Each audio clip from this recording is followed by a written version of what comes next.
Hey guys, I promised a video rambling about all the ideas that are currently floating around my head, and you can tell that I definitely did not film this at the same time as the previous two videos because I'm wearing different lipstick and a different top. But this time I've got Nux with me, and he's in a cute hat, so I think that's forgivable, yeah. So this video, I'm not even going to apologise this time because this video is not going to make sense. These are, like I said, ideas that are floating around, just completely nothing. They're not applied to anything. They need to be tied down. Hopefully, eventually that will happen. But I'm kind of okay with it if they're not. So the first things first, I mentioned in the previous video that Nux is somebody who wandered into the street, kind of just found himself there or was drawn there. I'm thinking he may have escaped from a cult. And the cult is probably... It's not going to be explained. If I write anything down ever, I won't explain what the cult is exactly. But in the back of my head, I'm thinking it's basically what happened in Mad Max, apart from a cult kind of version of that. If that makes sense. If you've seen the movie, that kind of applies. But it's a bit culty. So if you haven't seen the movie, just think of a cult centered around a disgusting old man acting like he's a god. Which, to be honest, is probably all cults as far as I'm aware. I'm not 100% set if it's going to be a cult. If not, maybe he just has a weird family. Which, again, was fair enough. He may just find himself on the street, kind of with amnesia or something, and he's got like a weird face and he finds himself on a street with a bunch of witches. What else we got?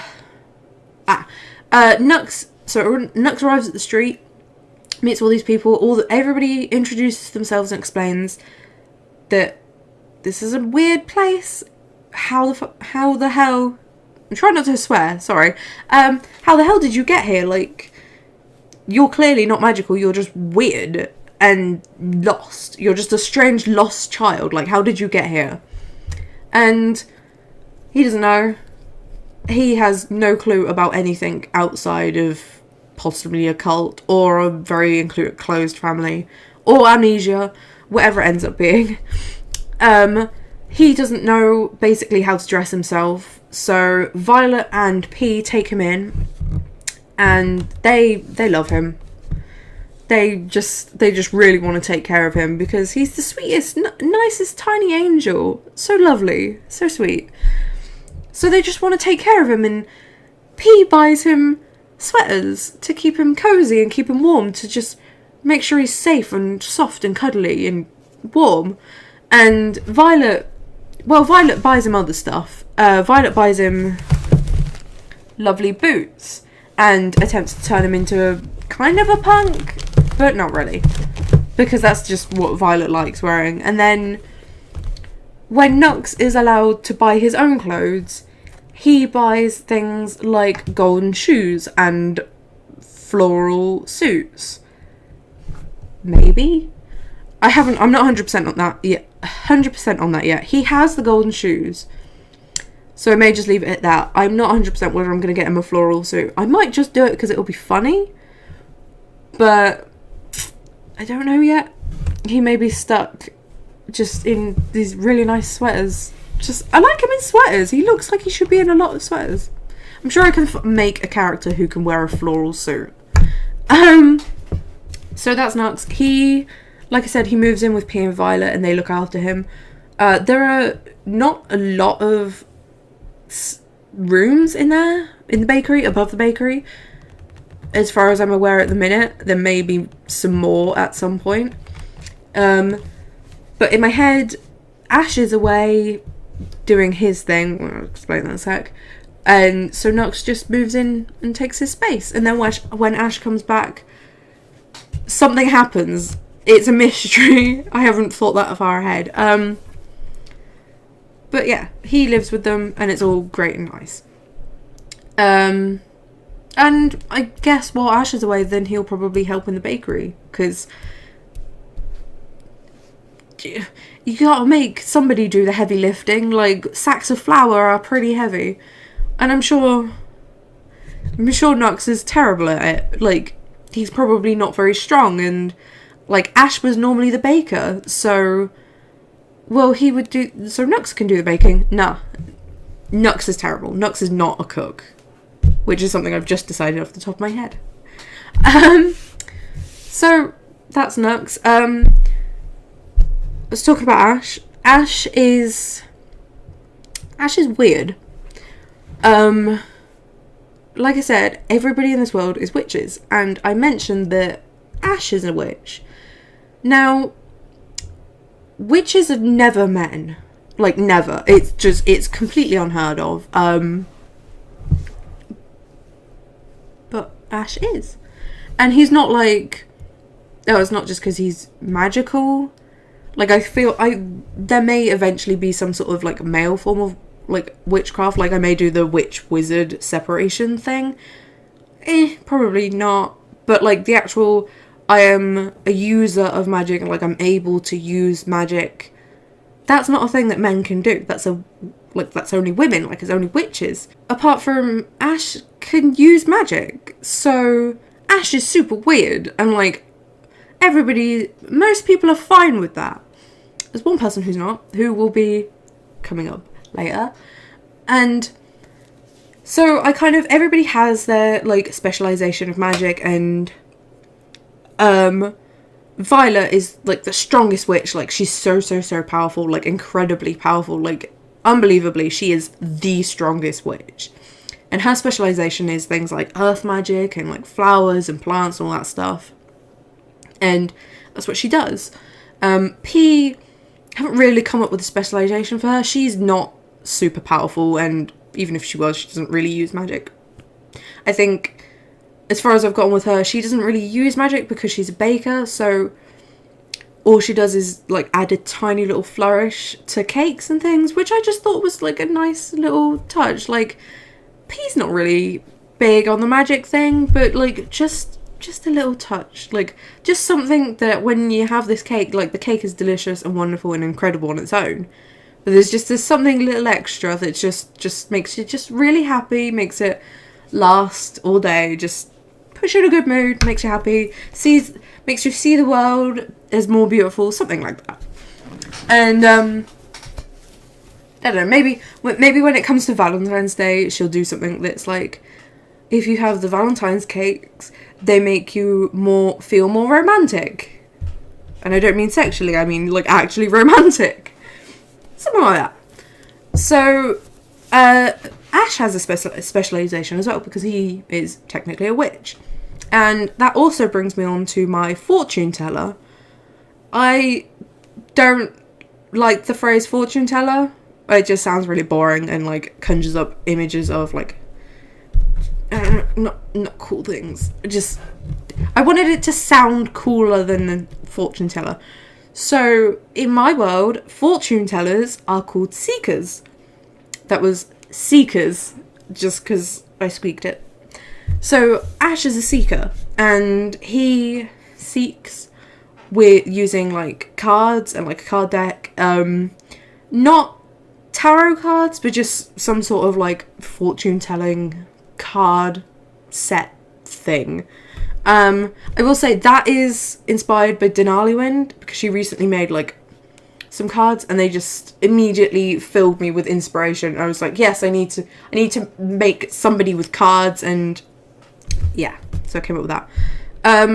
One of the ideas I have for that is, because you need to carry them around in a cool way, Ash is going to have a card holster. I shall use Nux. Basically, he's going to have, like, a belt holstery type thing. So he'll have, like, a little pouch on his leg where he keeps his card, and it's going to attach around his leg, but then also up around his waist. Which, I love that idea so much. And, like, you can get handbags like that as well, and I really need to, like, sort it out, because it's just my favourite thing about Ash is this freaking card holster.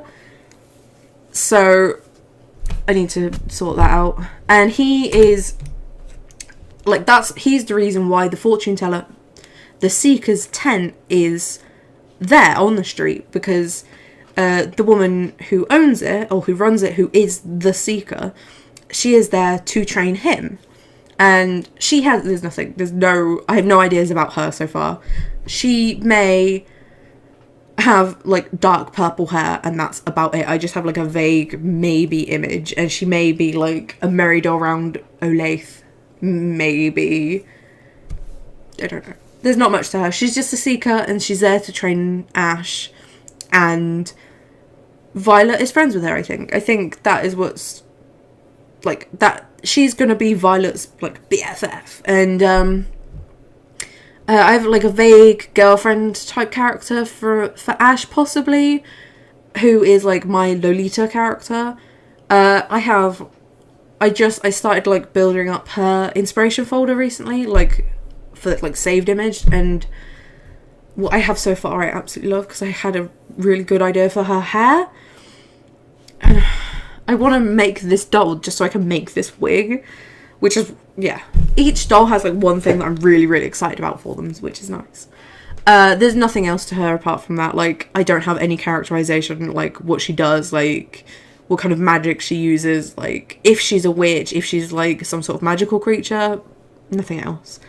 And then I mentioned earlier, there's one person who doesn't like that Ash is a witch, and that is my new girl, who's arriving this week, the Ippelhaus Lehala. If she's already arrived, I will have explained. Her name is Zazriel. That'll be on the screen. Or Zazz, or Az. No, not Az.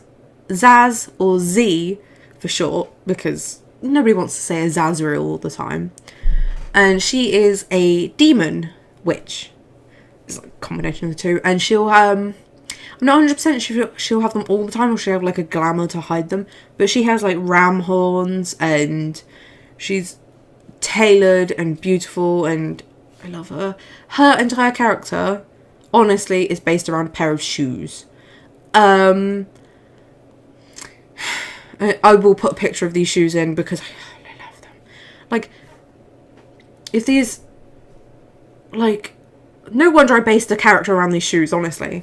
But she's very, very tailored, and very, very, she wears a shirt, and she wears, like, nice, not trousers, like, 3/4 length trousers, and she's very, very put together. She's very much what a witch should be. So, and that's what her thing is. She owns the magic shop, like, that's on the corner. She sells potions, ingredients, and does that kind of thing. Her specialty will be, like, potions and kind of harvesting ingredients, possibly. Maybe just potions, I don't know. So she sells them. She owns this shop. So she's very, very put together. She is exactly what a witch should be. So she hates that Ash is a witch, because men shouldn't be witches. Like, that's not okay. Like, that's unheard of. And she kind of theorizes that, well, because, like, obviously Ash and Violet share parents, Violet is the most powerful witch, like, heard of currently. Like, in living memory, there has not been a witch more powerful than Violet. So Zazz thinks, well, then maybe because they had the same parents, like, it kind of, the parents were, like, a breeding ground of magic, and that's why Ash is a witch as well, and, like, that's why he's so magical. And maybe that's it. Maybe he's just a witch. Maybe he's just lucky. Maybe their parents were secretly, like, magical gods from outer space. It's not that. It's not that. They were just, like, the right two people to make these children, kind of thing. And, Zazz also hates that Violet is lazy and, like, clearly not super interested on being the big witch kind of thing. And, like, she has all this power and she's just squandering it by, like, growing little plants, and, like, yeah, the plants are magical, and, yeah, I sell them in my shop, but, like, she's squandering her power working in a bakery. Like, why would the Merlin of this world work in a bakery? It's just completely insane. And that is something very, very irritating to her. She never does anything about it. She's never gonna like shout at anybody. There'll just be like snide comments and everybody will just be like, oh, I'm so magical, look at me not using it. And she'll just get really irritated with it and just leave. And because she's very, very straight-laced and she is the witch, she also has 2 trainees. And the trainees, I'm thinking, are maybe kind of nymphy kind of characters, kind of some sort of magical creatures. Both of them are female again, both witches, like nymphy, fairy, well, not fairies, nymphs, they're nymphs. And they are there, they're younger than everybody else, they're there to finish their training in witchery. And when Zazz first arrived on the street, she didn't own that shop, she didn't go straight in. She had like a lemonade stand type thing, kind of just like a wooden stand on the street, to sell her potions, sell like potions, ingredients and stuff, just on the street outside the bakery. And eventually she built up and got to the point where she could have an actual shop.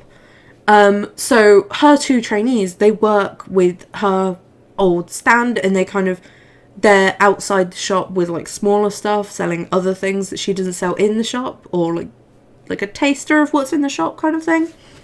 And they work on that, or they'll work in the shop, and if she's mixing potions, one of them will be on the till kind of thing. And sorry, I don't have any specifics for them. I have some ideas, like more inspiration pictures, feelings about maybe what they might look like, maybe who they are as people. I know that they're young, obviously. They just graduated from witch school, or wherever people learn witchcraft in this world. And that's them. And they live there too. They are being trained by Zazz. And Zazz, I mentioned earlier on this day where I did not film any other videos, I mentioned a couple of videos ago, she is the character I'm most interested in because she has the most interesting look, I think, currently to me, that I'm thinking about. And I really like the idea of her, and I cannot stop thinking about the diorama I will build for her shop, because, like, if you follow me on Tumblr, you know I've played The Sims a lot, and like I'm a massive fan of The Sims, and my favourite things I've ever built have been a bakery, a little pink bakery, which is exactly the same design as Pea's Bakery, or Pea's Bakery is the same as that, and like a little tiny magic shop. So basically, my entire inspiration for the street has been things I've built in The Sims, and I've just reinstalled it so I can rebuild these things and build the street so I can like solidify ideas. And I cannot wait to build like a massive diorama, which is a small shop, and like shelves and shelves and shelves of like potions and ingredients, and I'll go outside and like find flowers and dry them and put them in little tiny jars, and I love the idea of it. I just can't do it yet. Hopefully having Zazz here with me will push me towards that goal. The only thing is she doesn't have the wig that I want to get her. She doesn't have any of the clothes. She doesn't have anything that I have in mind for her. She's being sent with, I think, like 3 sets of lingerie and like a swimming costume or something, I think. And she has a really good wig and stuff already. But she's basically being sent as like a lingerie model, and I love that. And I just kind of really want to incorporate that into the actual character of Zazz as well. But it just doesn't work. Maybe under her beautifully tailored clothes, she wears really sexy lingerie, which does not fit with the character, but I super don't care. And the Ipple House body apparently is really terrible for posing, but it's beautiful. So I gotta keep the lingerie on her. I've gotta. It's just who I am as a person. I think that's all I've got for ideas, actually. I feel like I had like a lot more stuff. Like the things you can tell that I'm really proud of are things like calling the bakery the Sweet Pea, because P's name came first, and then I was like, oh my god, I could call the bakery the Sweet Pea, and then like freaking Ash's leg card holster, and just, oh, I had another idea, sorry. The witches have like a kind of formal uniform type thing, like a formal piece, and like obviously they have witch hats, and they have the traditional witch hats, but they also have like those like small half capes that come down to about like mid arm, and it's just like a little tiny little formal half cape thing. And like if you've played Assassin's Creed 2, Ezio has one, and that may be slightly where I got the idea from, or who I'm using as an example for that. And Violet never wears hers, but Zazz is unhappy about that. I think that's all the ideas I have. Like, I also have like ideas for like teeny tiny little photo stories I could do, but that requires like photography skills, a diorama, like the ability to make small pastries out of clay, which I can't do, which I need to do because I need to fill a freaking bakery, and just little things like that I have floating around in my head all the time. I've got I've ordered a notebook specifically for like doll ideas and stuff like that, and I actually drew out, which I will put in here, the basic plan of what the bakery will look like, and it's like the actual bakery with cafe section, and then like kitchen in a separate bit, and just things like that I have basically in my head. Like I've got the layout of Zazz's shop, but I don't know what it's going to be called, and I don't know how she's going to live above it because I don't know where to put stairs. And that's all I've got. That's everything. I did mention I was going to do character videos for everybody else, but apart from what I've mentioned in this video and the previous video, I don't have any more characterization. Like, all I've got is that Nux is the tiniest, sweetest angel. P is just lovely. I can't give more than that. That's all I've got. But if you made it to the end of this, thank you so much for watching. I'm sorry all of my videos have been like 30 minutes. What was my previous one? I don't know where my previous one went. I think my previous one was also 30 minutes. This one's 20 minutes. Like, ugh. I'm sorry it's so long. I'm sorry it's so rambly. I'm sorry it makes no sense. But thank you so much for watching. I will see you in the next video. Bye!